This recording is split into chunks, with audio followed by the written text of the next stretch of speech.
Hi BookTube, it's Stephanie, and I decided to actually film my wrap up for March in kind of appropriate timestamp to April.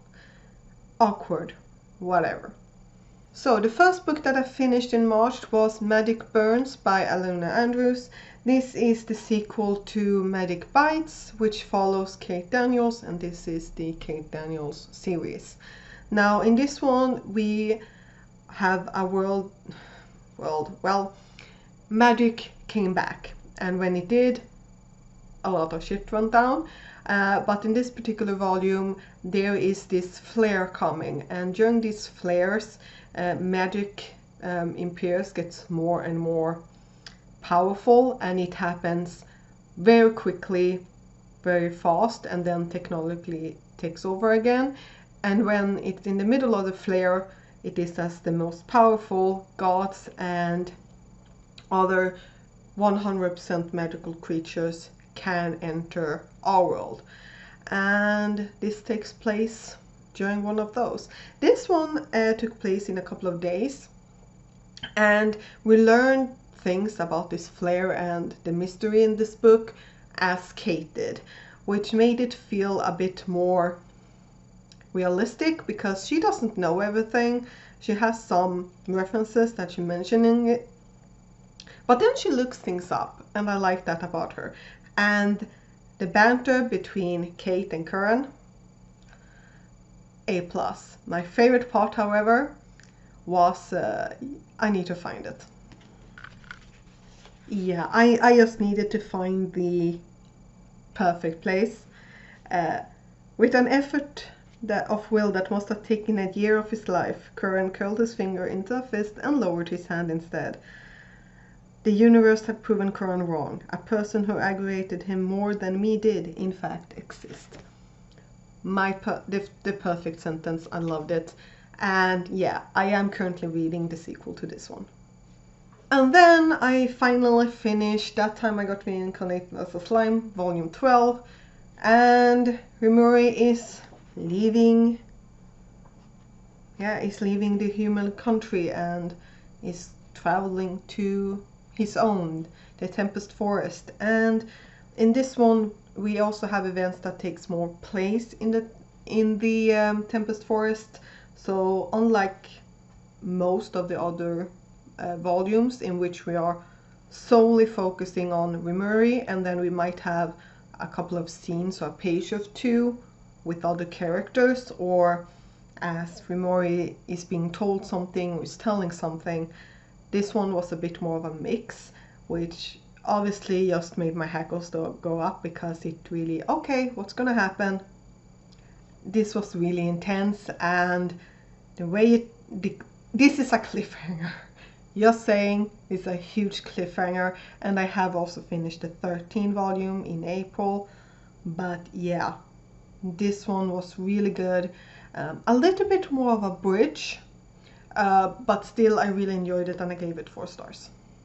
After this I finished volume 2 and 3 of the Black Clover manga, and I'm just gonna put the image of the number volume 2. This takes place in a country or a world in which on your 15th birthday, I'm blanking right now, but on your 15th birthday you will arrive to this place in which there are a bunch of Gilmores, and the Gilmore will pick you, and this Gilmore will then help you perform magic. And we are following 2 orphans who basically are, I would actually say, brothers or cousins, so they are best friends. As I said, I would call them brothers. One who has really powerful magic, and he has a fabled 4-star Clover, and then as his brother called Asta, I actually remembered his name, who doesn't have any magic, but he does have a Gilmore, the 5-leaf Clover one. And this Gilmore, in comparison to all the others, is like beaten up or old, and I just love that. He is the comic relief of everything, but I really enjoy this world, and I actually realized in reading the 2nd volume that they actually are focused on deck of cards. So the Clover Kingdom, well, they are at war with the Diamond Kingdom. So yeah, really intriguing, and I really liked it.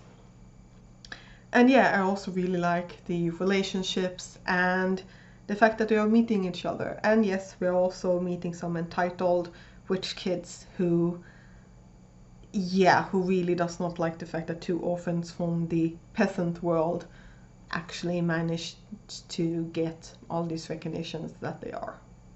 So yeah, I really want to continue on with the fourth volume, but but my library doesn't have the fourth volume yet, and I really want to continue, so I'm debating if I want to buy it myself, but then I would have to buy 1, 2, and 3. But there are like so many volumes out, so I'm like, or should I just request the library that it gets it? Should I? We'll see, but I definitely want to continue on with this manga series. And the last book I finished in March was The Unspoken Name by A.K. Lockwood. This is the first book in a duology that takes place in this fantasy world that kind of have different worlds.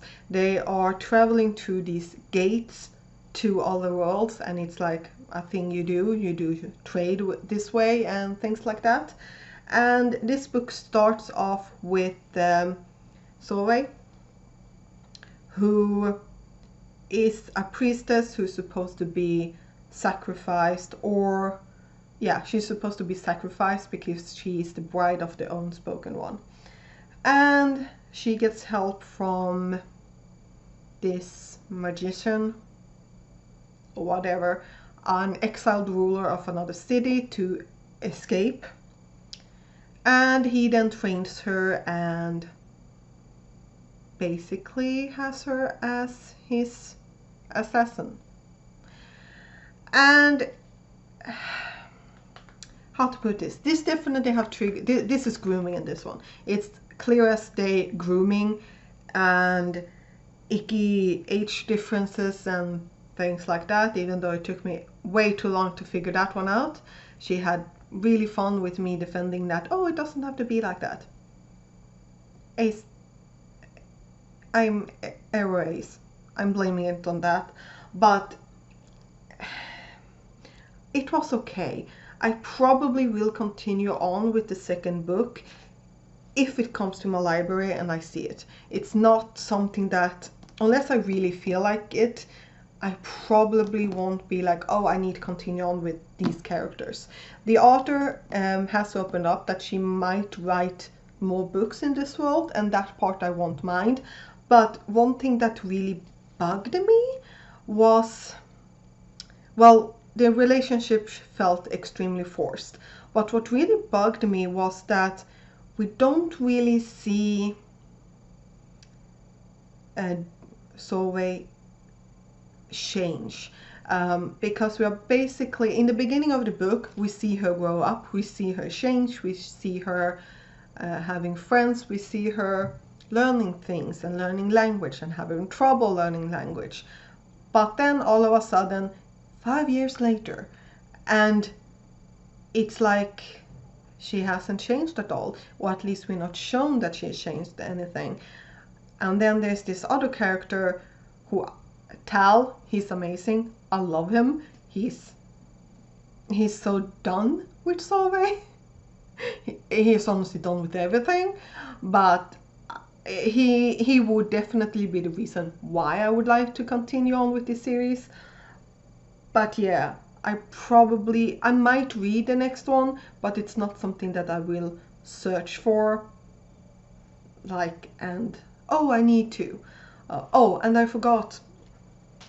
I also find that this is a bit, and I talked to, this was a body read, and I talked a lot of her about it with her, that I felt like a lot of it was, I'm saving you because your religion is wrong. I'm saving you because what you have been told and things like that, it's wrong. And I was like,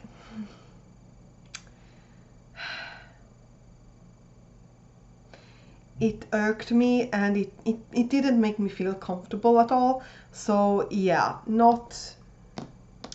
I can't say that I would recommend this book. I like the writing style and things like that, and as I said, I thought the world was really fascinating.